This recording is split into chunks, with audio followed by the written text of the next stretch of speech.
We're talking about tens of millions of dollars in fraud and theft and robbery across a multi-year investigation. The NBA has encountered controversies before, but never one of this magnitude. FBI raids, mafia links, 500 players under investigation, billion-dollar sponsors withdrawing, and a Hall of Fame coach under arrest. Now reports suggest the league itself could be bankrupt. This video uncovers the entire timeline from the first raid to the league's downfall. The raid that shook basketball on the morning of October 23, 2025, began like any ordinary game day until federal agents and windbreakers stormed homes in Oregon, Florida, and Nevada. By noon, major networks like ESPN, CNN, and News Nation repeated the same headline: NBA bankrupt after sponsors withdraw due to gambling scandal. In a coordinated operation across 11 states, the FBI and the U.S. Attorney's Office for the Eastern District of New York took down what they described as a historic criminal network entangling both the NBA and La Cosa Nostra. Good morning. Today we are here in New York to announce a historic arrest across a wide-sweeping criminal enterprise that envelops both the NBA and La Cosa Nostra. Among the more than 30 people charged were Shanti Billups, the 2004 Finals MVP and current head coach of the Portland Trail Blazers, and Terry Rozier, the dynamic Miami Heat guard known for his $96 million contract. They were not accused of throwing games by missing shots. They were accused of selling insider details and turning locker room talk into betting profit. Federal officials uncovered two connected operations that fed into each other and erased the boundary between professional basketball and organized crime. The first, called Operation Royal Flush, was a manipulated poker network backed by New York's Bonanno, Gambino, Lizzie, and Genovese families. It extended from the Hamptons to Las Vegas using X-ray poker tables, specially marked cards visible through contact lenses, and tampered deck-made two shufflers that sent deck sequences to remote operators. Over 6 years, victims lost more than $7.15 million. Prosecutors stated that Billups's part was that of a face card, a famous figure used to attract wealthy players into private poker games. His appearance made the events seem authentic, but under the surface was a full surveillance setup designed for cheating. The second investigation, called Operation Nothing But Bet, focused on an insider betting ring active from December 2022 to March 2024. Players and coaches leaked private details such as injuries, rest schedules, and strategy shifts to gamblers who placed huge prop bets. A single clue about a player's reduced minutes could bring in six-figure profits. At a press conference in Manhattan, FBI Director Kash Patel spoke without hesitation. We're talking about tens of millions of dollars in fraud and theft and robbery across a multi-year investigation. He described the operation as astonishing and confirmed that agents had confiscated modified shufflers, crypto wallets, and weapons. Standing beside him were NYPD Commissioner Jessica Tisch, Homeland Security representatives, and U.S. Attorney Joseph Nocella, who declared that your winning streak is over, your luck has expired. Court documents stated that three individuals, Billup's former player coach Damon Jones and betting specialist Eric Ernest, were linked to both operations. They faced charges of wire fraud and money laundering conspiracies, each carrying a potential 20-year sentence. Inside league offices, phones rang endlessly. Nike suspended its merchandise deal with the Blazers. DraftKings stopped all NBA prop wagers. FanDuel removed its advertising clips featuring Rozier. Analysts at Front Office Sports projected an instant $2.3 billion loss in sponsorship value if major brands delayed contract renewals. On Inside the NBA that night, the reaction was shock mixed with sorrow. I know everybody that's at play, and I don't like to sit up here and be hypocritical about certain things. Shaq's voice trembled as he recalled years of mandatory anti-gambling meetings. Every season they reminded us of the rules on what to do and what to avoid. He ended by saying, when the FBI shows up, they already have everything.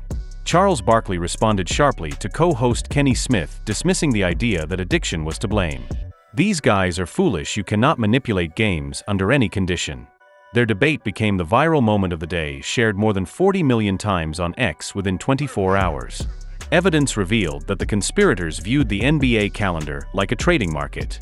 When Rozier messaged a friend saying shoulder sore, taking it easy tonight, bettors placed large under wagers on his points and assists for the March 23, 2023 Hornets-Pelicans matchup.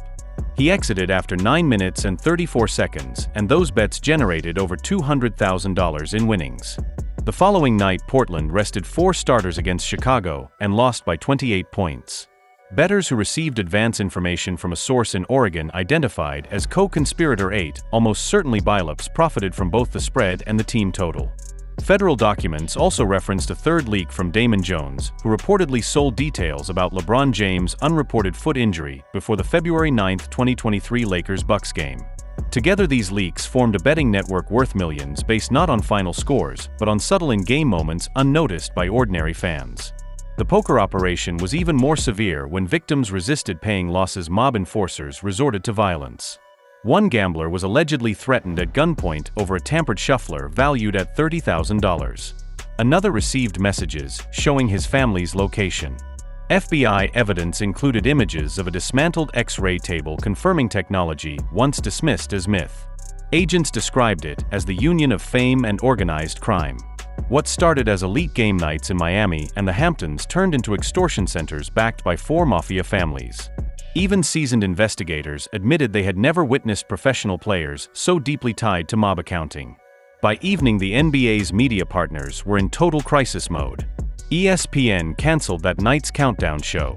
TNT initiated an urgent legal review. Inside the league, Adam Silver held a 9 p.m. call with all 30 team owners. 2 insiders later told The Athletic that one owner shouted if sponsors leave, 500 players lose their jobs. Major sponsors did not wait. Gatorade, Microsoft, and State Farm quietly suspended activation budgets connected to NBA promotions. The league's yearly sponsorship value, estimated at $1.5 billion, vanished instantly. Stock prices for betting partners fell 4% within an hour of the FBI announcement.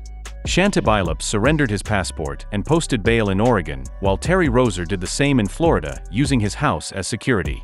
Both were placed on indefinite suspension, leaving their teams scrambling. Portland appointed Tiago Splitter as interim coach, and Miami promoted rookie Alondis Williams to replace Rozier. Billups's lawyer released a statement to ESPN claiming he never gambled on basketball and never violated the integrity of the sport.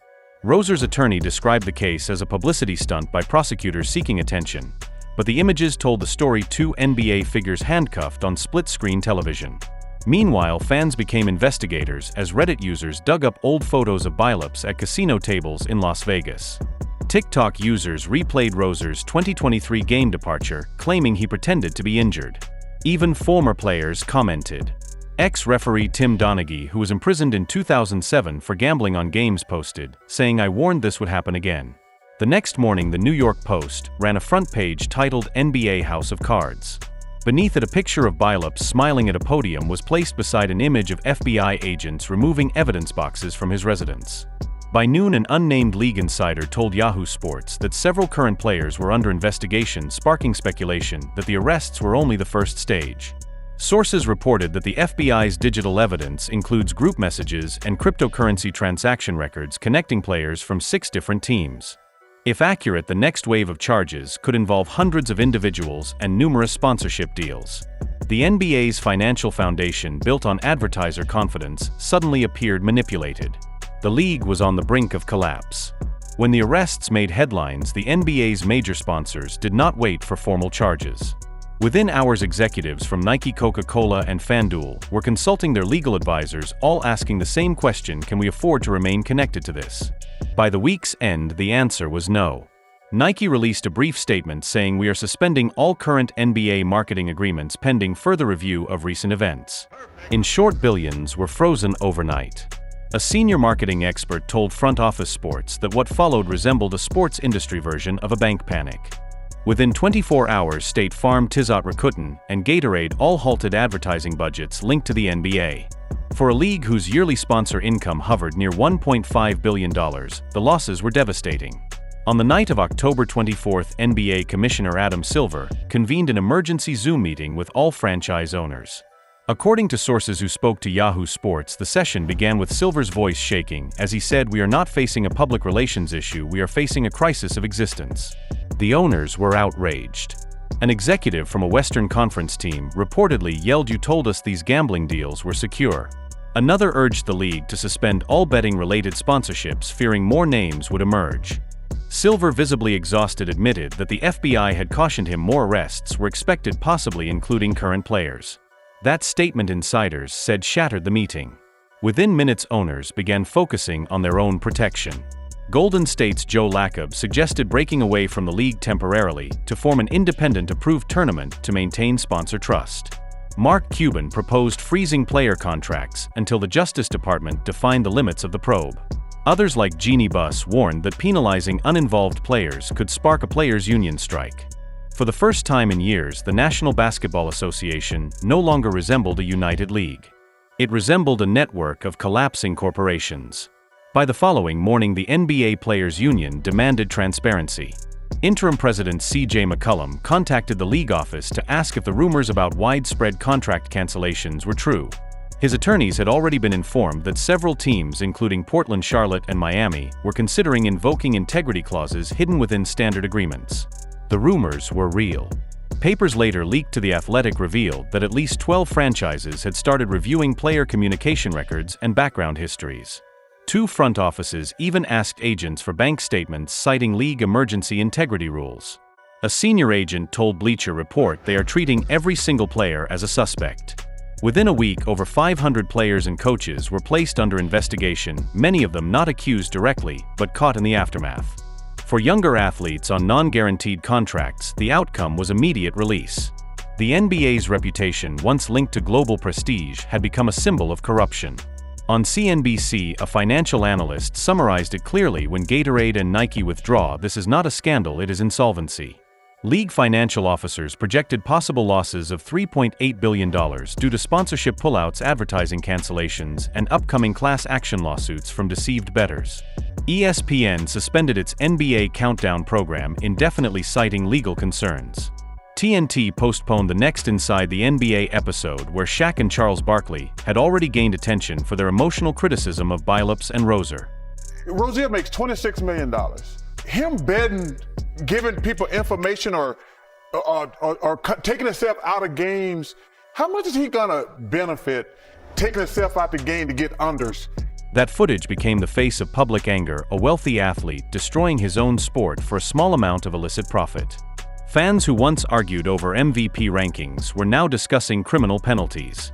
The online jokes made things worse as hashtags like naming an NBA blackout and fix the fix dominated social media for days. A popular TikTok video mixed scenes of Billups being arrested by the FBI with poker cards flipping on screen captioned "The house always wins." On October 26, Adam Silver addressed the media, appearing cornered. "Integrity has always been the cornerstone of this league," he said. "We will work fully with federal investigators and restore confidence," but that confidence was already lost. Journalists questioned him about the NBA's expanding connection to sports gambling partnerships that Silver had personally supported since the Supreme Court overturned PASPA in 2018. One reporter asked directly, "Did you trade the league's soul for betting money?"